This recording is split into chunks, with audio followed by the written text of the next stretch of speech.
Assalamualaikum warahmatullahi taala wabarakatuh. InsyaAllah di kesempatan ini saya akan berkongsikan satu tajuk, satu amalan yang sinonim dengan kita pada seharian kita, iaitu al-istighfar. Jadi dari sudut definisi dan maksud, istighfar ni adalah satu bentuk talab ataupun permintaan. Iaitu bila kita beristighfar pada Allah, kita minta dua benda daripada Allah. Yang pertama, kita minta talabul maghfirah. Kita minta semoga Allah ampunkan dosa-dosa kita, itu daripada istighfar. Dan yang kedua, kita minta supaya talabus satar, iaitu kita minta Allah tutup keaiban kita. Seseorang yang beristighfar, maka Allah akan ampunkan dia, dan Allah akan tutup keaiban dia. Yang lebih besar yang kita berharap dan berhajat adalah semoga Allah berikan keduanya. Allah bagi kita keampunan dosa, Allah padam dosa-dosa tersebut, dan yang kedua yang besar juga adalah supaya Allah tutup keaiban kita ini daripada dosa tersebut. Itulah yang lebih utama. Dan kita katakan lafaz istighfar ni mudah, iaitu kalau seseorang itu semata nak menyebut secara ringkas dan singkat, ia sebut astaghfirullah.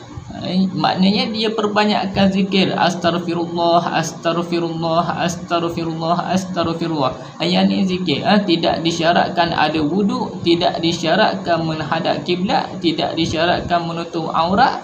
Apa sahaja keadaan kita, asalkan bukan di tempat yang tidak dibenarkan untuk berzikir, seperti tempat-tempat kotor, dalam tandas. Selain daripada itu, tengah memasak, tengah bawa kereta, tengah kemas rumah, tengah berbaring di atas katil, kita boleh perbanyakkan astaghfirullah, astaghfirullah, astaghfirullah. Minta ampun dan minta semoga Allah tutup keaiban-keaiban kita.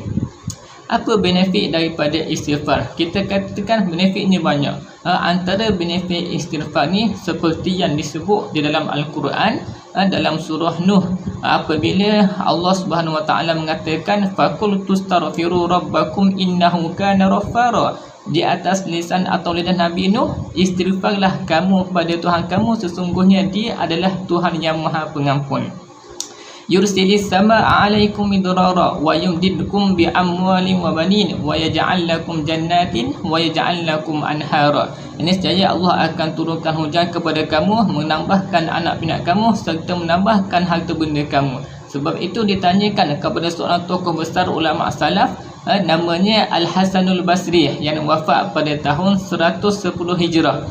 Imam Hasan Basri ni suatu hari beliau ditanya soalan, wahai Abu Muhammad, contohnya, wahai Abu Muhammad, aku ni tidak ada anak, apa patut aku buat? Maka jawapan Hasan Basri, istighfar. Kemudian orang lain tanya pula soalan, wahai Imam Hasan Basri, aku ni tidak direzekikan harta benda, apa patut aku buat? Maka Hasan Basri jawab, istighfarlah kepada Allah Subhanahu Wa Taala. Dan orang ketiga ditanya juga, wahai Hasan Basri, tempat kami dah lama tak turun hujan, macam mana, apa yang patut kami buat?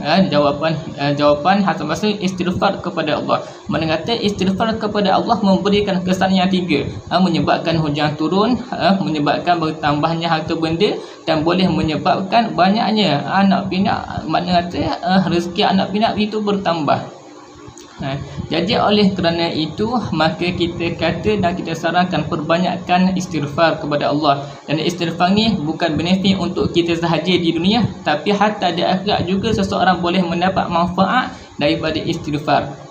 Sebab itu ada satu hadis Rasulullah SAW ceritakan tentang seorang lelaki di akhirat.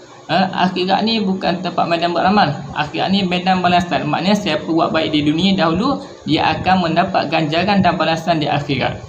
Lalu kata lelaki ini, apabila berada di akhirat, Allah angkat darjatnya daripada satu tingkatan kepada tingkatan yang lebih hebat. Lalu dia terkejut, dia tanya kepada Allah, ya Rabb, anna li hadza, wahai Tuhan, dari mana aku dapat benefit ni? Dari mana aku mendapat ganjaran ni? Lalu apa jawab Allah? Kata Allah Subhanahu Wa Taala, anak kamu di dunia, istighfar untuk kamu di dunia, maka kamu mendapat manfaat daripada istighfar tersebut. Lalu kita tanya, macam mana nak bagi mak ayah kita yang telah meninggal dunia mendapat benefit daripada istighfar? Kita doalah, Allahumma ghfirli dzunubi wa li walidayya. Ini istighfar seorang anak kepada ibu bapa. Rabbil firli warhamni atau Rabbil firli wa li walidayya. Ya Allah, ampunikanlah aku dan ampunikanlah dosa kedua ibu bapaku. Jadi inilah antara beberapa benefit istighfar. Dan banyak lagi manfaat daripada istighfar yang tidak mampu untuk kita ceritakan, tetapi memandailah kita katakan lazimilah istighfar pada setiap keadaan, ketika nak makan, ketika berjalan, ketika dalam pembaringan, ketika buat sesuatu, ketika sekian-sekian, kita perbanyakkanlah istighfar, astaghfirullah, astaghfirullah, astaghfirullah. Dan inilah satu bentuk zikir yang ajaib kepada Allah, mendapat manfaat dan kebaikan yang banyak kepada seseorang dan juga kepada seseorang yang telah mati, berada di hari akhir pun dia mendapat manfaat daripada istighfar selagi mana ada anaknya yang beristighfar kepadanya di dunia. Wallahu ta'ala alam. Saya mohon maaf jika sekiranya ada kesilapan dan kesalahan. Wallahu ta'ala alam. Assalamualaikum warahmatullahi wabarakatuh.